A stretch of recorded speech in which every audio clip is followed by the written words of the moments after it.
news. They could be planning a funeral.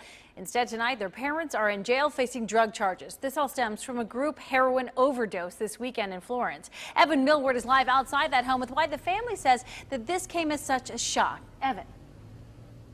Well, Tanya, if you ask the family, the folks who live in that house aren't druggies, but deputies found 5 people OD'd inside on Saturday, surrounded by 3 kids, one of them only 1 year old.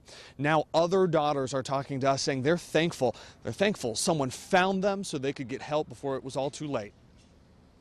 I think they died too, but they got brought back. You know, it could have been a lot worse. We could have been at a funeral home burying our parents. Minutes from death, Brianna and Caitlin Heim's uncle, Michael Young, may be the one who saved 5 adults Saturday. And he said our aunt just was sitting on the bed and she wasn't breathing. He tried to wake her up. She wouldn't wake up.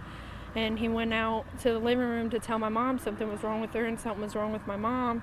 And she wasn't breathing, but her heart, she had a pulse. Shauna Menifee would later say they snorted heroin in the bathroom so the 3 young kids wouldn't see it. She was found on the couch. Jerry Kennedy was face down on the floor, his 2 young kids pulling on him to get him up. Heather Whittington later told deputies she took Percocet and drank a couple beers before lying down with her 1-year-old. They've never been in trouble like this ever. Menifee's daughters had no idea there was drug use in the house. They say their mother is loving and responsible. It's gotten to be a huge problem. And one of the reasons is because it's so deadly. Boone County Sheriff's deputies say they have fatal overdoses constantly.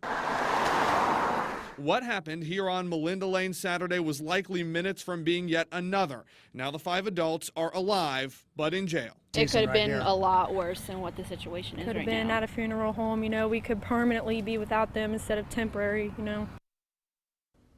So the 2 other people inside of that home Saturday, Lee Barrington and Michael Brewer, they were guests here. They came for what they describe as a party. Another anecdote in this Kentucky State Police report was that Mr. Kennedy actually tried to run from St. Elizabeth Hospital after he was talking to deputies there. Now, those 2 daughters tell us the other children involved are with their grandfather tonight.